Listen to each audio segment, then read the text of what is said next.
Hello everyone, welcome to my channel. I am Garima Singh and in this video we are going to continue with our chapter number 3 which is all about nationalism in India. So stay tuned. Today we'll be doing a very important incident or movement from our independence time.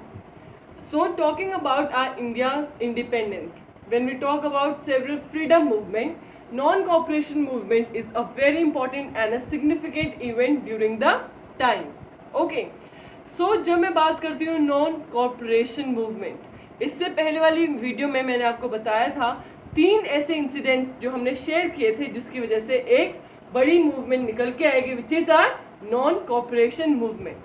And if you haven't seen my previous video, I would suggest to go back and see the video first. Why? Because all of these videos are base for this concept that we'll be doing now. Coming back to the movement, नाम से ही पता चलता है corporation क्या होता है, सहयोग करना, किसी के साथ कॉपरेट करना, राइट. अब नॉन कॉपरेशन इसका ऑपोजिट, अब सहयोग नहीं करना है, राइट. अब कॉपरेट नहीं करना है. तो जब हम बात करते हैं, आपको पता है ये सिचुएशन कैसी चल रही थी उस टाइम पे. तो गांधी जी ने क्या बोला इस टाइम पे इन his book, very important, Hindu Swaraj. Book का नेम भी अलग से पूछा जा सकता है, so you must be very well aware कि गांधी जी की कौन सी बुक थी, हिंदू स्वराज, जिसमें गांधी जी ने किस चीज़ के बारे में बात की कि इंडिया में जो ब्रिटिश रूल है वो किसके करके है, क्योंकि इंडियंस जो है, यहाँ के जो लोग हैं वो ब्रिटिशर्स के साथ कॉर्पोरेशन दिखा रहे हैं, सहयोग कर रहे हैं. कैसे? जो भी नई पॉलिसी मन में आए वो इंट्रोड्यूस करते हैं, लोग उस पॉलिसी को अडॉप्ट करते हैं, राइट. यहाँ वो ट्रेड करने के लिए आए थे, उनके साथ ट्रेड करना शुरू किया. ब्रिटिशर्स ने इंडिया में ट्रेड छोड़ के रूल करना शुरू किया. हम मान गए सब बात. तो गांधी जी का बोलने की बात थी कि ब्रिटिश रूल क्यों एग्जिस्ट कर रहा है इंडिया में, it's because of the corporation of the Indians. अगर इंडियंस जिस दिन इंडियंस कॉर्पोरेट करना छोड़ देंगे उस दिन ब्रिटिश रूल खत्म हो जाएगा. एंड देयरफॉर इस मूवमेंट को हम क्या बोलेंगे, non cooperation movement. I hope I am making sense here. So Gandhi ji in his book Hindu Swaraj said British rule in India is due to the cooperation of Indians only. And if, this is very important, and if Indians refuse to cooperate, अगर Indians मना कर दे भाई अब हम आप लोगों के साथ सहयोग नहीं करेंगे या cooperate नहीं करेंगे, the British rule will decline, it will collapse. खत्म हो जाएगा उनका रूल, जो हमारे ऊपर वो एज अ रूलर यहाँ रूल कर रहे हैं, हमारी देश पे हमें ही एज ए कॉलोनी ट्रीट कर रहे हैं, राइट. सो आप सोचोगे ये तो थी उनकी आइडिया, उनकी बातें कि वो क्या बिलीव करते थे और कैसे कुछ होना है. अब कोई भी एक बड़ा मूवमेंट होगा, ठीक है, तो उसको कैसे एक छोटी सी लोगों को, थोड़े से मीडियम को इकट्ठा करके कैसे एक छोटी बात को एक बहुत बड़ी मूवमेंट का शेप देंगे. Let's see that. पिछली वीडियो में हमने देखा था कि Rowlatt Satyagraha was not very successful. क्यों? क्योंकि बहुत ज़्यादा वायलेंस क्रिएट हो गया था जिसकी वजह से गांधी जी को मूवमेंट को कॉल ऑफ करना पड़ा था, राइट. अब गांधी जी ने सोचा अब इस मूवमेंट को अगर लॉन्च करना है, अगर इसको एक मैसिव बहुत बड़ी मूवमेंट बनाना है तो कैसे किया जाए, राइट. तो गांधी जी ने बोला कि it should be unfolded in stages. भाई धीरे धीरे करके ये मूवमेंट लॉन्च की जाए इनटू डिफरेंट स्टेजेस. जैसे कि पहले स्टेज में क्या करोगे, तुम लोग थोड़ी सी नाराजगी दिखाओ. कैसे? By surrendering the titles that are given by the British government.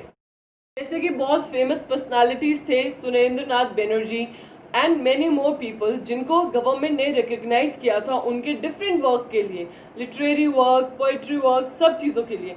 तो सरकार ने उनको टाइटल्स दिए हुए थे. भाई रिनाउंड पर्सनालिटी है, इस फील्ड में से बहुत अच्छा काम किया है, ब्रिटिश गवर्नमेंट ने उनको रिप्रेजेंटेशन दी हुई थी, राइट.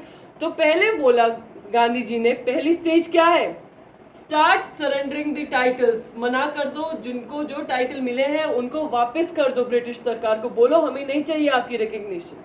ओके. सेकेंड स्टेज में आप क्या करना शुरू करोगे, then you will start boycotting.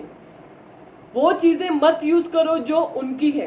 For example, जितने भी लेजिस्लेटिव काउंसिल्स बनाई थी उन्होंने फॉर बेटर एडमिनिस्ट्रेशन, उसके लिए मना करो, भाई हम आपके साथ कोऑपरेट नहीं करेंगे, आपकी लेजिस्लेटिव काउंसिल में हम नहीं पार्टिसिपेट करेंगे। We want our own councils. Schools, foreign goods, police, courts, इन सब चीजों को बॉयकॉट कर दो, उनको यूज ही मत करो, उनके साथ काम ही मत करो।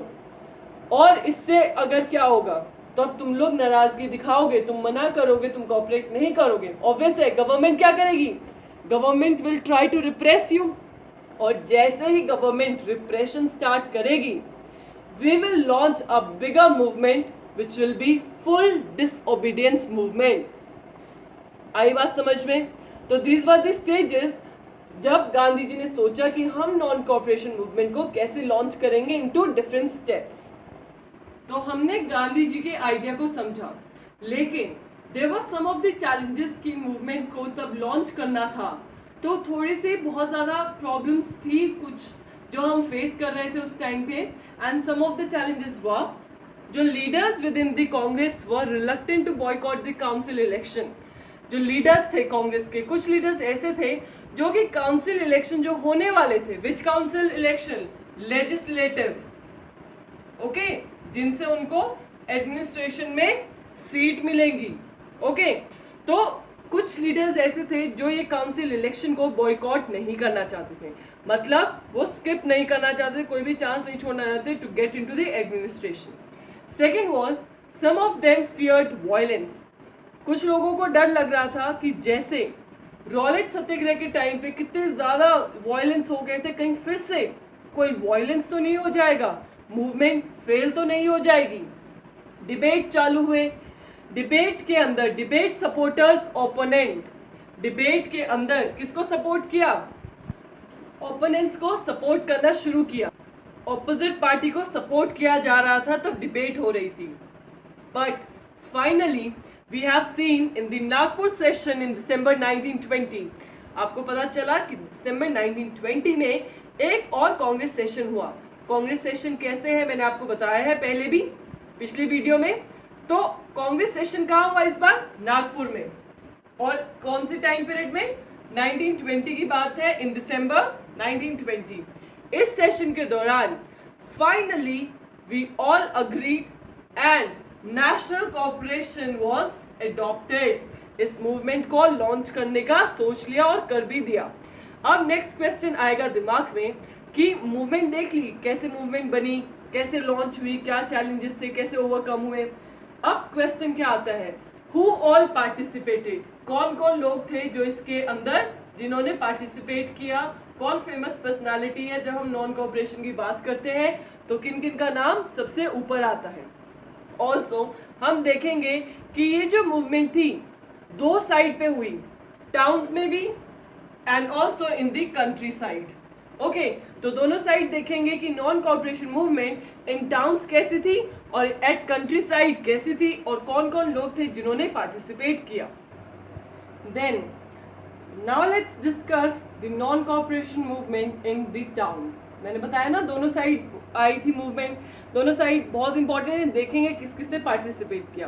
तो पहले हम बात करेंगे टाउन्स की। जब मैं बात करती हूँ नॉन कोऑपरेशन मूवमेंट की, आपको एक बात समझनी बहुत ज़रूरी है, this movement was different for different people. सब लोगों ने पार्टिसिपेट किया, बट डू यू थिंक सबकी थिंकिंग सेम लेवल की होगी, क्योंकि every individual has different thinking capacity, right. So many of them responded to the call of Swaraj and but it was different for different people, right. कि सबने respond किया, सबने गांधी जी की बात को माना कि yes we are in for this movement, लेकिन ये मूवमेंट सबके लिए डिफरेंट मोटिव रखती थी। नाउ लेट्स सी कि किस किस ने पार्टिसिपेट किया टाउन्स में। टाउन्स की जब बात करते हैं तो सबसे ज़्यादा पार्टिसिपेशन कहाँ से आया, from the middle class participation. Middle man ने बहुत खुल के पार्टिसिपेट किया, और as the first step of this movement they boycotted several places like school. Government school जाना बंद कर दिया लोग, बच्चों ने। गवर्नमेंट टीचर्स ने गवर्नमेंट स्कूल में कॉलेजेस में पढ़ाना बंद कर दिया। ऑल्सो जो इलेक्शन होने थे लेजिस्लेटिव काउंसिल के, उसको भी इन्होंने बॉयकॉट कर दिया। अब कोई इलेक्शन भी नहीं होंगे। अब यहाँ से एक और बात निकल के आती है, इस टाइम पे एक जस्टिस पार्टी थी, it was a party of non Brahmins. इन्होंने बोला कि हम मूवमेंट को सपोर्ट करते हैं लेकिन हम इलेक्शन को बॉयकॉट नहीं करेंगे। रीजन क्या है? क्योंकि आपने पढ़ा होगा हिस्ट्री में, Brahmins were really dominating and they were in power since the day one, right? बहुत ज्यादा पावरफुल होते थे ब्राह्मण्स, क्योंकि पढ़ाई लिखाई का काम सिर्फ ब्राह्मण्स करते थे। ओके, तो जस्टिस पार्टी किसकी पार्टी है? नॉन ब्राह्मण्स की। इन्होंने सोचा this is the golden chance to gain power, कि हम अब पावर में आ सकते हैं और we can now become the part of council, जो कि अब तक सिर्फ ब्राह्मण्स को ही चांस मिलता था to get into the power. तो जस्टिस पार्टी ने बोला कि हम इलेक्शन बॉयकॉट नहीं करेंगे, apart from that we are in for this movement. जैसे कि मैंने आपको बताया था, this movement is different for different people. आपको बात समझ में आई होगी कि सब लोग सपोर्ट कर रहे थे but their motive were different. तो ये तो बात थी पार्टिसिपेशन की, फर्स्ट स्टेप लेने की। नाउ लेट्स सी अब इसका इफेक्ट क्या पड़ेगा ऑन द इकोनॉमी और क्या कुछ चीजें होंगी। इकोनॉमी की जब हम बात करते हैं, अर्थव्यवस्था कैसी रही देश की, तो हमने क्या करना शुरू किया? We started boycotting the foreign goods. लोग क्या करते थे? चौराहे पे इकट्ठे होते थे और बॉनफायर जला देते थे और लोग अपने घरों से निकल के जितने भी फॉरेन गुड्स हैं उनको लाके जला देते थे अग्नि में। ओके, देयरफॉर जो फॉरेन गुड्स थे, जो हम बाहर से ब्रिटिशर्स के, ब्रिटेन के गुड्स खरीदते थे, the goods were now boycotted, हमने खरीदना बंद कर दिया। ओके, इसके साथ ही लिकर शॉप्स जो थी उनको भी बंद कर दिया। लिकर शॉप्स जो कि एक सोशल डिसहार्मनी या डिस एक्टिविटी थी, जिसकी वजह से बहुत ज़्यादा प्रॉब्लम्स क्रिएट होती थी एक हमारी सोसाइटी में। तो लोगों ने सोचा this is the right time to pick up the liquor shops out, इनको भी बंद किया जाए, जला दी गई सब जगह से। ओके, नाउ अब क्या हुआ? अब सामान खरीदना बॉयकॉट कर दिया हमने ब्रिटेन को, फॉरेन गुड्स नहीं खरीदते थे, तो क्या होगा? हमारा imports will decline, imports will come down.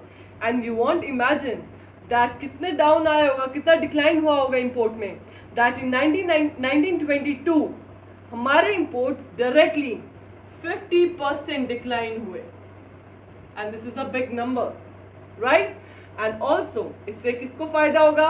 हम इंडियंस को फायदा होगा। कैसे? क्योंकि अब हम हमारे डोमेस्टिक गुड पे ध्यान देना शुरू करेंगे, हम चीज़ों को अपने देश में बनाना शुरू करेंगे।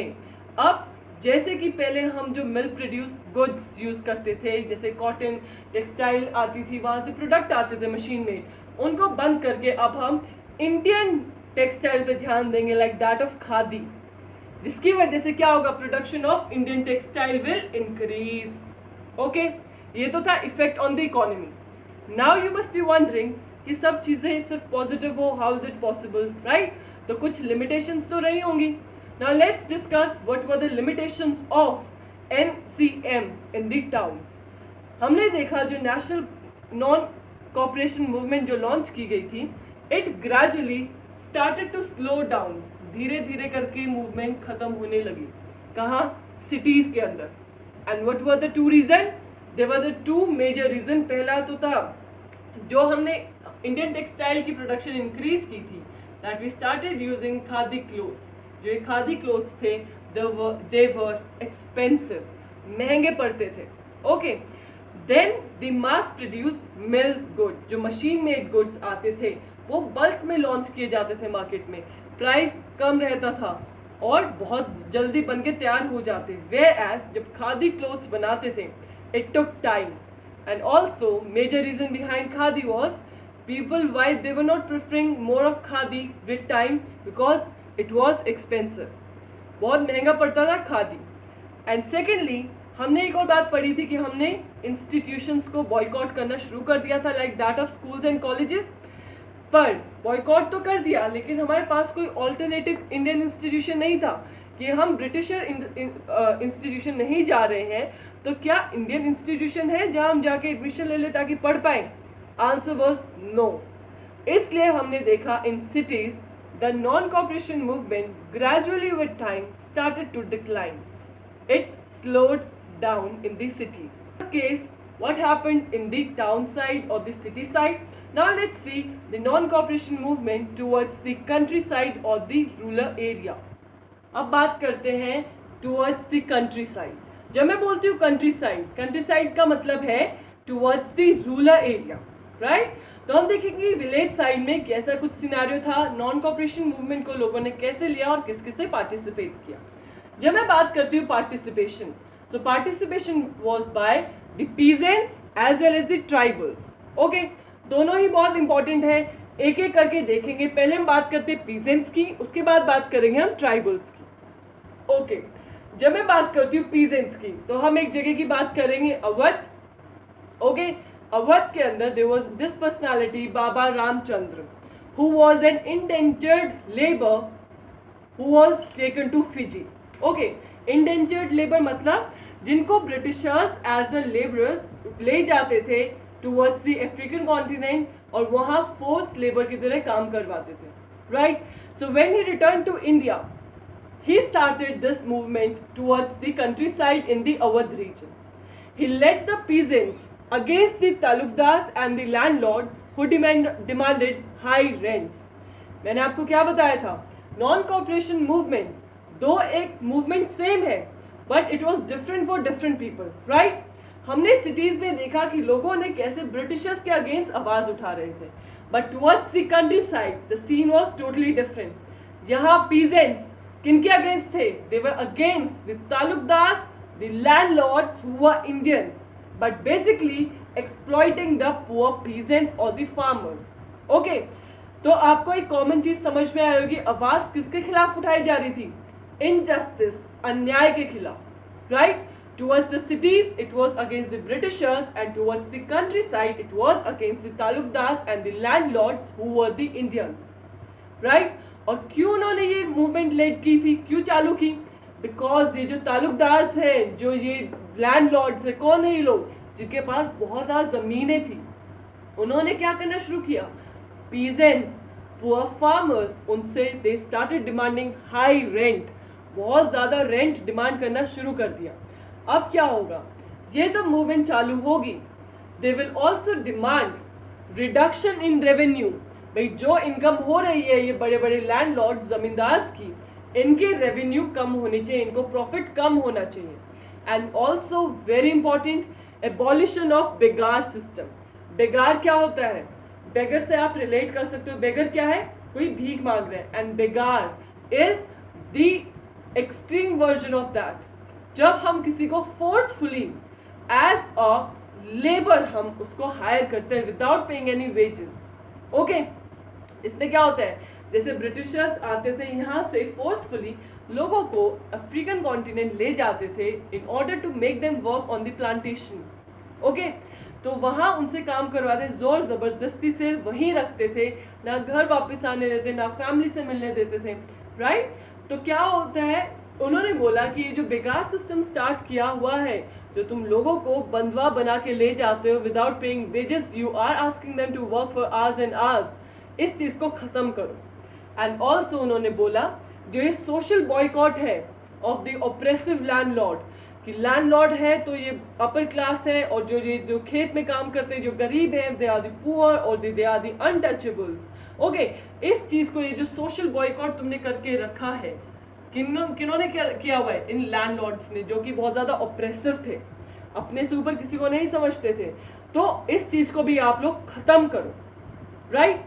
सो इसके चलते हम देखेंगे there was this non dhobi bans to deprive landlord of the basic service. चाहे कितना ही अमीर आदमी क्यों ना हो, वो सारे काम खुद से नहीं करेगा, right. He will require the help of the lower section of the people. कोई भी काम बड़ा छोटा नहीं होता है, हर किसी के काम की अलग इंपॉर्टेंस है. अगर लैंडलॉर्ड उस टाइम बहुत पैसे वाले थे, उनको हेयर कट लेना है, उनको कपड़े धुलवाने हैं, आयरनिंग करवानी है, फील्ड में काम करवाना है, किसकी हेल्प चाहिए? द लेबर्स, द फार्मर्स, जो उनसे थोड़े नीचे क्लास के थे, राइट. तो उन्होंने बोला, उन्होंने क्या बंस बनाए कि ताकि जो ये लैंडलॉर्ड्स हैं, जो इतने ज़्यादा ऑप्रेसिव हैं, इनको बेसिक सर्विस ना मिल पाए. ये लोग तो काम करते थे उन्हीं के लिए, काम भी करो और फिर गालियाँ भी सुनो, राइट. इसके चलते हम देखेंगे कि इस टाइम पे एक औध किसान सभा भी बनी. And who made this, who set up this sabha? It was set up by Jawaharlal Nehru and Baba Ramchandra. Very important, पता होना चाहिए पीजेंट्स के लिए. कौन सी? पीजेंट मतलब किसान, फार्मर. तो Oudh Kisan Sabha, and we are talking about the region of Awadh, therefore Oudh. Okay, तो ये एक सभा बनी. किसने बनाई? जवाहरलाल नेहरू एंड बाबा रामचंद्र ने मिलकर. जब ये सभा बनी, हमने देखा कि पीजेंट मूवमेंट काफी ज्यादा पॉपुलर हो रहा था towards the country side, and all of this movement made the Congress unhappy. क्यों? क्योंकि इलेक्शंस नजदीक थे. ऑल्सो इस मूवमेंट के टाइम हमने देखा टुवर्ड्स द सिटीज, हमने क्या देखा था? नॉन वायलेंस था. They were simply boycotting the things, right. लेकिन कंट्री साइड में क्या हो रहा? They adopted violence. उन्होंने मारधाड़ करनी शुरू करी, वायलेंस अपनाया. They even attack talukdars and landlord houses, और लोगों को ज़्यादा इन्वोक करने के लिए, ज़्यादा एनकरेज करने के लिए कि ऐसा करें, they use the name of Gandhi so that all the sanction of action and aspiration could be carried out easily. भाई गांधी जी के नाम लेके लोगों के अंदर फीलिंग्स जनरेट कर रहे थे, बोल रहे थे कि Gandhi ji wants this, right. तो उन्होंने, हमने देखा डिफरेंस आपको समझ में आएगा कंट्री साइड और टुवर्ड्स द सिटी साइड कितना अलग सिनेरियो था. Countryside we were actually fighting against the Britishers, but towards the countryside we are fighting against the talukdars and the landlord. मैंने आपको स्टार्टिंग में बताया था will be discussing this countryside thing into two parts. Peasants के बारे में हमने पढ़ लिया है. Now let's see towards the tribal. Forest area भी तो है, ट्राइबल पीपल भी तो थे टुवर्ड्स द कंट्री साइड. उन्होंने इस मूवमेंट को कैसे लिया और क्या, किसने पार्टिसिपेट किया और कौन इंपॉर्टेंट पर्सनालिटी है. अब हम बात करेंगे कि ट्राइबल्स की साइड से पार्टिसिपेशन कैसा था. जब मैं ट्राइबल्स की बात करूंगी तो हम स्पेसिफिकली अभी एक पर्टिकुलर रीजन की बात करेंगे, पर्सनालिटी की बात करेंगे. ओके, तो this is the place of Gudem hills in Andhra Pradesh, where militant guerrilla movement spread in early 1920s. Guerrilla movement क्या है? बहुत पुरानी टेक्निक है, महाराजा शिवाजी ने भी यूज की थी, राइट. ये क्या होता है? आप जंगलों में छुप जाते हो गुरिल्ला की तरह और छुप कर वार करते हो, राइट. सो ट्राइबल पीपल है, फॉरेस्ट एरिया है, तो देयरफॉर इनकी टेक्निक क्या है? गुरिल्ला मूवमेंट बहुत ज्यादा फेमस हो रही थी इस टाइम. एंड डिफरेंस क्या है? Like I said or I'm saying from the starting of this video, the concept of NCM is different for different people, right? तो यहाँ ये violence का इस्तेमाल कर रहे थे, whereas Gandhi ji always asked for non-violence, right? फिर क्या हो रहा था फॉरेस्ट एरिया में? स्ट्रिक्ट फॉरेस्ट पॉलिसी थी ब्रिटिशर्स की. भाई तुम फॉरेस्ट में नहीं आ सकते हो, तुम ये फॉरेस्ट के प्रोडक्ट नहीं कलेक्ट कर सकते हो, फॉरेस्ट में रह नहीं सकते हो. इन सब के चलते जो स्ट्रिक्ट पॉलिसी थी, जिसकी वजह से लोगों को बहुत गुस्सा आना शुरू हुआ. Why? Because all of this were affecting their livelihood and also there traditional right. शुरू से ही आदिवासी लोग, ट्राइबल पीपल जंगल में रहते आए हैं, एंड अचानक से ब्रिटिश गवर्नमेंट आती है, बोलती है यहाँ नहीं रह सकते, this is not your right, forest product नहीं कलेक्ट कर सकते, जंगलों में नहीं रह सकते. इसके चलते लोगों को गुस्सा आया, and that this is the reason why guerrilla movement was spreading very much in the early 1920s. अब बात करते हैं फेमस पर्सनालिटी अलूरी सीताराम राजू. ये जो थे, इन्होंने क्लेम किया that he had special powers, और ये एस्ट्रोलॉजिकल प्रेडिक्शंस बना सकते हैं, बता सकते हैं इन कमिंग फ्यूचर क्या होने वाला है. इन सब के चलते उन्होंने इनफैक्ट ये भी बोला, इफ अगर मुझे शॉट किया जाता है by bullet, Even I can survive that bullet shot. मुझे गोली भी लगेगी तो भी मैं बच जाऊंगी. इन सब के चलते the tribal people proclaimed that he was the incarnation of God. भगवान का अवतार है ये, and he is the one who could help us to overcome all our sufferings, right? इनकी बात करते हैं, क्या इन्होंने सपोर्ट किया गांधी जी को, एंड किया तो क्या इनकी पॉलिसी रही, क्या स्ट्रैटेजी रही. जब बात करते हैं गांधी जी को सपोर्ट करने की, यस, अलूरी सीताराम सपोर्टेड गांधी जी, इन्होंने सपोर्ट किया. इनफैक्ट इन्होंने ये भी बोला that I am very much inspired by the non cooperation movement. NCM से मैं बहुत ज़्यादा इंस्पिरेशन लेता हूँ. Therefore he asked his people, his region people, to wear more of khadi, boycott करने के लिए बोला था, खादी पहनने के लिए बोला, भाई खादी पहनो। And also he gave up the drinking, ये जो सोशल डिसएक्टिविटीज थी जिसकी वजह से बहुत ज्यादा वायलेंस होते थे, एल्कोहल, उसको भी इन्होंने गिव अप कर दिया कि ड्रिंकिंग कोई नहीं करेगा। लेकिन मेजर डिफरेंस क्या था? ये डिफरेंस था कि बिलीव्ड इन वायलेंस, इनका मानना था कि बॉयकॉट करने से या नॉन वायलेंस तरीके से ब्रिटिशर रूल से हमें छुटकारा नहीं मिल सकता, वी नीड टू फाइट, हमें वायलेंस दिखाना पड़ेगा, and this is the medium how we can overcome the rule of the British, right. तो ये सब मीडियम से ही was getting very famous in his region. तो फाइनली क्या होता है, इन 1924 उसको पकड़ लेते हैं, he was captured and he was finally executed in 1924। इनका केस भी यहाँ खत्म हो जाता है। इसके बाद एक छोटा सा पोर्शन है participation by the plantation worker, वो देखते हैं नॉन कॉपरेशन का क्या इफेक्ट रहा उन लोगों पे भी। Now let's see the non cooperation movement for the plantation field workers. जो प्लांटेशन फील्ड पे वर्कर्स काम कर रहे थे उन्होंने नॉन कॉपरेशन मूवमेंट को कैसे समझा, and finally now will conclude our non cooperation movement. Okay, जो फ्रीडम की मैं बात करती हूँ, अगेन द सेम लाइन, सब लोगों के लिए कॉन्सेप्ट अलग है। फ्रीडम, प्लांटेशन फील्ड में जो लोग काम कर रहे थे उनके लिए फ्रीडम का कॉन्सेप्ट क्या था? उनका कॉन्सेप्ट ये नहीं था ब्रिटिशर्स से छुटकारा पाना है, उनके रूल से परेशान है, Britishers should leave our country, उनका कॉन्सेप्ट ये नहीं था। But for them the freedom was to right to move in and out, जिस फील्ड में, जिन प्लांटेशन फील्ड में वो लोग काम करते हैं वहां अपनी मर्जी से घूम सकें, एंड ऑल्सो जब काम नहीं कर रहे हैं they should be allowed to move back to their own their home towns, जहां से उनको लाया गया है काम करने के लिए, उनको एटलीस्ट अलाउ किया जाए उनके फैमिली मेंबर्स को मिलने के लिए, रिलेटिव्स को मिलने के लिए, राइट। अब छोटा सा एग्जाम्पल देती हूँ, काफी ज्यादा plantation work was towards the West Bengal side and the Assam side, तो लोगों को from different part of India ले जाया जाता था असम स्टेट में for tea plantation. Okay, West Bengal में ले जाया जाता था और उधर इनको अलाउ नहीं करते थे कोई भी मूवमेंट के लिए, यहाँ तक कि जिस फील्ड में काम कर रहे हैं उधर भी घूमना फिरना उनको अलाउड नहीं था। अगर उनको कुछ भी कहीं भी थोड़ी सी मूवमेंट करनी है उनको परमिशन लेनी पड़ती थी। ये सब किसके चलते था? बिकॉज वो लोग एज अ प्लांटेशन वर्कर से पहले ब्रिटिशर्स वर वेरी क्लेवर, उन्होंने इनलैंड इमिग्रेशन एक्ट ऑफ 1859 निकाला, जिसकी वजह से कोई भी जो प्लांटेशन वर्कर है they were not allowed to move out of the tea garden, जहां काम करते हैं उससे बाहर नहीं जा सकते थे विदाउट द परमिशन, उनकी परमिशन के बिना they were not allowed to go out of the field. समझ में आया? मतलब खेत से ही बाहर नहीं जा सकते, फैमिली को मिलना, रिलेटिव्स को मिलना, going back to their home town was impossible. Okay, अब इन्होंने देखा कि नॉन कॉपरेशन मूवमेंट बहुत ज़्यादा फेमस हो रहा है, गांधी जी के बारे में पता चला, तो इन्होंने सोचा कि अब क्या है, अब ब्रिटिशर्स का कुछ नहीं होगा और गांधी राज आएगा अभी। ओके, गांधी राज आएगा तो now they have the freedom to move back to their home. भाई अब हम ये सब छोड़ के अपने घर वापस जा सकते हैं with and towards our family, और हम उनके साथ रह सकते हैं। लेकिन क्या हुआ, कहानी में ट्विस्ट आया, ये लोग बेचारे कभी घर पहुंचे ही नहीं। व्हाई?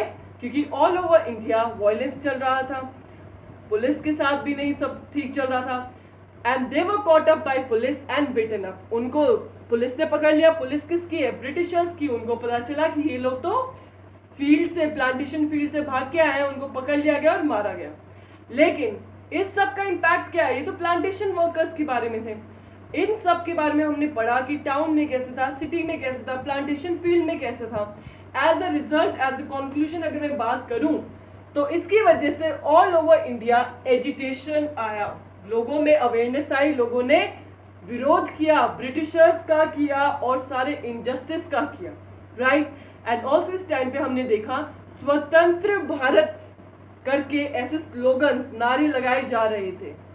अब ये तो हमने देखा डिफरेंट जगह पे एनसीएम का कॉन्सेप्ट किसने कैसे लिया, किसने कैसे समझा।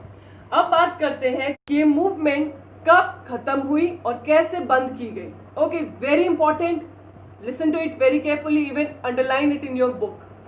Calling off of NCM, non cooperation movement को कॉल ऑफ किया गया. कैसे? छोटी सी कहानी है.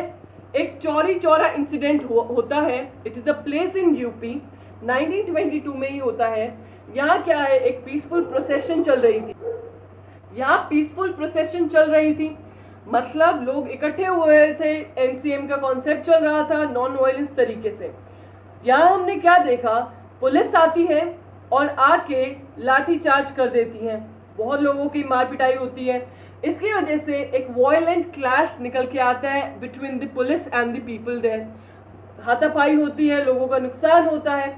ये इंसिडेंट देख के तब गांधी जी को पता चलता है चौरा चौरी इंसिडेंट में फिर से वायलेंस निकल आया है. फिर से लोगों ने हथियार उठा लिए हैं, which was against the policy of Gandhi ji. He decided to call off the movement. उन्होंने सोचा इस मूवमेंट को बंद करने का टाइम आ गया है.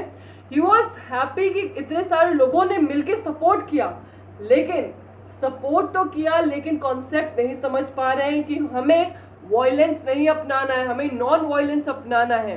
सत्याग्रह के पाथ पे लेके चलना है, टुवर्ड्स द ट्रुथ हमें अप्रोच करना है without any violence. Therefore, Chauri Chaura incident of UP 1922 becomes important. Separate question आ सकता है. मैप वर्क में भी आते हैं question to fill in the map. ये भी हम मैप वर्क करेंगे once we complete our chapter. But that was it for the non-cooperation movement, guys. And if you have any doubt regarding any of the incident or the concept that you didn't get in this video, you can feel free to comment down in the comment section, and I'll make sure that I'll reach out to each one of you. So thank you for watching Economics Window by Garima Singh, and if you like this video then do not hesitate to press in the thumbs up icon, and also guys, like, share and subscribe and help us grow each day. Thank you once again for watching Economics Window by Garima Singh.